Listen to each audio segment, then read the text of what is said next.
फिल्मी किस्से बाय राकेश में आपका स्वागत है। 1965 की क्लासिक गाइड से जुड़ा पहला एपिसोड आप देख चुके होंगे। हमारे जो दोस्त नहीं देख पाए वो आई बटन में लिंक क्लिक करके देख सकते हैं। आज बात करेंगे गाइड के म्यूजिक के बारे में। ये तो कंफर्म था कि संगीतकार एस.डी. बर्मन ही होंगे, पर हिंदी गाइड का काम शुरू होने से पहले एस.डी. बर्मन को हार्ट अटैक आ गया था और वो हॉस्पिटल में एडमिट हो गए थे। देव आनंद और गोल्डी दोनों एस.डी. बर्मन से मिलने गए और बर्मन दा से कहा कि चाहे कितने भी दिन रुकना पड़े पर गाइड का म्यूजिक आप ही तैयार करेंगे।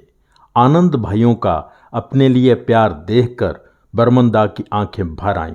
गीतकार हसरत जयपुरी को चुना गया, एक गाना लिखा गया, कहते हैं रिकॉर्ड भी हो गया था, पर गीत के बोल ना ही आनंद भाइयों को पसंद आ रहे थे न एस.डी. बर्मन को।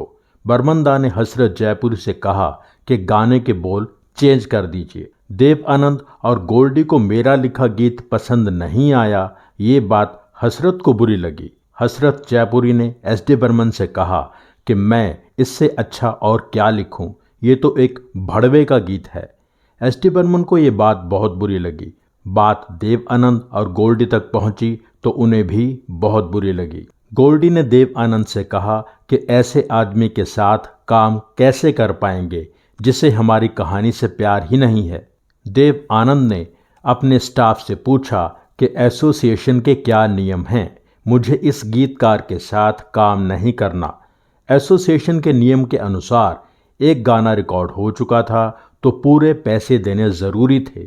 प्रोडक्शन डिपार्टमेंट से देव आनंद ने अमाउंट पता की और 25,000 का चेक हसरत जयपुरी को भिजवा दिया। हसरत समझ गए कि क्या हुआ है।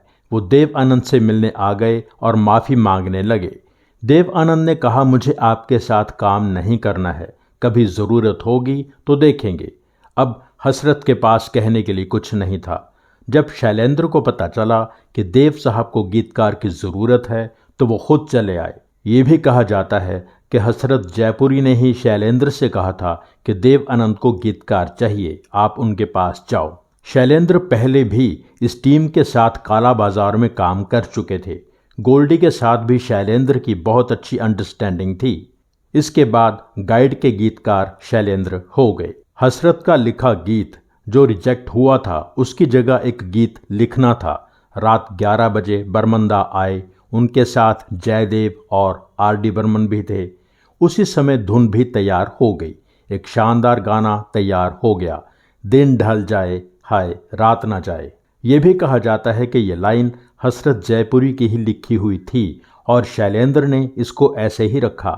ये भी कहा जाता है कि रफ़ी साहब का गाया जो गाना पहले रिकॉर्ड किया गया था उसके बोल थे, हम ही में थी न कोई बात याद न तुमको आ सके।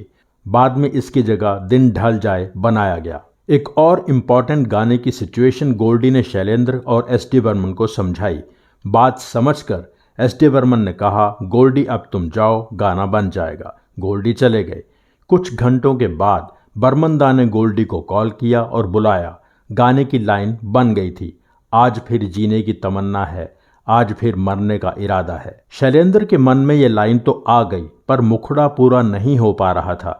शैलेंद्र ने कहा, आज मुखड़ा नहीं हो पाएगा। 2-4 दिन के बाद गोल्डी शैलेंद्र के घर आए तो शैलेंद्र ने कहा, मैं समझ नहीं पा रहा हूँ मुखड़ा कैसे बने, उल्टी बात हो रही है, आज फिर जीने की तमन्ना है, आज फिर मरने का इरादा है। गोल्डी ने कहा, सोचिए और लिखिए, क्यों जीने की तमन्ना है, क्यों मरने का इरादा है। गोल्डी से बात करते करते शैलेंद्र ने कहा, कांटों से खींच कर ये आंचल, तोड़ के बंधन बांधी पायल। 4 दिन से जो बात अटकी थी वो एकदम से आ गई। देव आनंद को ये गाना पहले पसंद नहीं था। गाने का शूट देखने के बाद देव आनंद को लगा गाना शानदार है। गाने का मेजर पोर्शन चित्तौड़गढ़ फोर्ट में शूट किया गया था। देव आनंद स्क्रीन पर डोमिनेटिंग पर्सनैलिटी थे, पर इस गाने में वहीदा रहमान को ज़्यादा इम्पोर्टेंस देनी थी और देव आनंद का उनके साथ होना भी ज़रूरी था। गोल्डी ने गाना ऐसे शूट किया कि देव आनंद को लो प्रोफाइल रखा।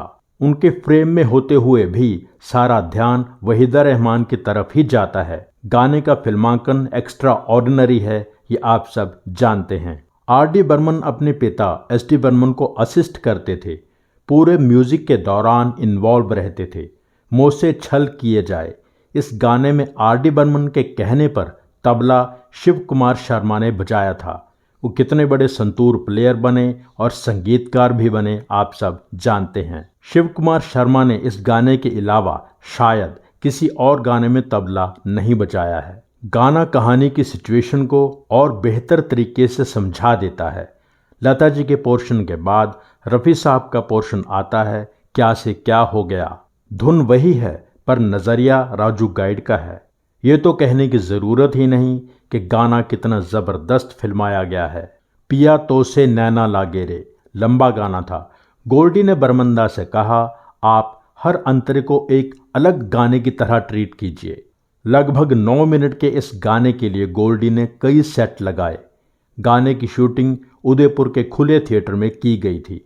शुरू में ही गोल्डी ने वहीदा रहमान से कह दिया था कि आपको बहुत मेहनत करनी होगी। वहीदा ने कहा, जरूर करूंगी। शूटिंग से 1 महीना पहले ही डांस मास्टर हीरा लाल ने वहीदा रहमान को प्रैक्टिस करवानी शुरू कर दी थी। डांस की प्रैक्टिस सुबह 3 बजे शुरू होती थी। इस दौरान वहीदा ने अपनी डाइट के साथ साथ शरीर की मालिश का भी पूरा ख्याल रखा। गोल्डी शॉट टेकिंग में माहिर थे, गाने शूट करने में और ही जादू कर देते थे। लगभग सब गानों की बात हम कर ही चुके हैं। रोजी को जब राजू गाइड अपने अंदाज में प्यार का इजहार करता है और रोजी का साथ मांगता है, तब बेहतरीन गाना चलता है। रफ़ी साहब का गाया तेरे मेरे सपने अब एक रंग हैं। गाना उदयपुर से कुछ दूर सुंदर सरोवर के पास फिल्माया गया। गाने के 3 अंतरे हैं। एक डायलॉग के चलते ही उसी शॉट में गाना शुरू हो जाता है। गाने के पहले शॉट में सिर्फ मुखड़ा फिल्माया गया है। फिर दूसरा शॉट शुरू होता है जिसमें अंतरा शुरू होता है, मेरे तेरे दिल का तय था एक दिन मिलना। अंतरा पूरा होता है, फिर मुखड़ा आता है, सब उसी शॉट में है। फिर तीसरा शॉट शुरू होता है जिसमें गाने का दूसरा अंतरा आता है, तेरे दुख अब मेरे। अंतरा खत्म होने के बाद देव आनंद थोड़े दूर जाते हैं, हाथ आगे बढ़ाते हैं। वहीदा उनका हाथ थाम लेती है, दोनों गले लगते हैं। फिर तीसरा अंतरा उसी शॉट में शुरू होता है, लाख मना ले दुनिया। गाना फिर उसी शॉट में खत्म हो जाता है। मतलब गाने का दूसरा और तीसरा अंतरा एक ही शॉट में हैं। पूरा गाना सिर्फ 3 शॉट में फिल्माया गया है। एक ही शॉट में गोल्डी close shot, mid shot, 2 shot, trolley movement, कलाकारों की मूवमेंट, सब कुछ मैनेज कर लेते थे। ये कमाल था उनके निर्देशन का। देव साहब का कमाल ये था कि वो पूरा गाना याद करके शूट करते थे। हे राम, इस गाने में जिन जूनियर कलाकारों को लिया गया था वो भी इतने इन्वॉल्व हो गए थे कि सबके चेहरों पर असली भाव आ रहे थे। गीत की शूटिंग के समय सच में बादल छा गए। गोल्डी ने फटाफट शॉट लिए। शॉट पूरे होते ही बरसात होने लगी। फिल्म कंप्लीट होने के बाद एक गाना अलग से रिकॉर्ड करके फिल्म में शामिल किया गया। गाइड के गानों की रिकॉर्डिंग के समय किशोर कुमार इंडिया में नहीं थे। देव आनंद और S.D. बर्मन किशोर कुमार से बहुत प्यार करते थे। उनके प्यार की खातिर उनसे एक गाना गवाया गया और फिल्म में शामिल किया गया। गाना बाकी गानों के साथ साथ सुपरहिट हुआ, गाता रहे मेरा दिल। S.D. बर्मन के गाए फिल्म में 2 गीत थे। फिल्म के शुरू में वहाँ कौन है तेरा मुसाफिर जाएगा कहाँ। S.D. बर्मन अपनी जादुई आवाज़ में गाए इस गाने के साथ ही दर्शक को फिल्म से जोड़ देते हैं। फिल्म के आखिरी हिस्से में एक बार फिर अल्लाह मेघ दे, पानी दे, छाया दे रे तू, रामा मेघ दे। S.D. बर्मन अपनी खास ही अंदाज की गायकी से कहानी के किरदारों का दर्द दर्शक तक पहुंचा देते हैं। एपिसोड में दी गई मैक्सिमम इन्फॉर्मेशन विजय अनंत की बायोग्राफी एक था गोल्डी से ली गई है, जिसे लिखा है अनीता पाधे जी ने।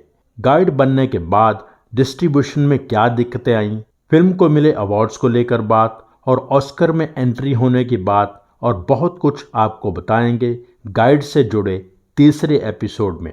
हमारे जिन दोस्तों ने चैनल सब्सक्राइब नहीं किया है, प्लीज़ सब्सक्राइब कर लीजिए। सब्सक्राइब करके बेल आइकन में ऑल पर क्लिक कीजिए ताकि इस चैनल पर आने वाले हर एपिसोड की इंटीमेशन आपको मिलती रहे। एपिसोड लाइक कीजिए, शेयर कीजिए, कमेंट कीजिए। Thank you so much for watching.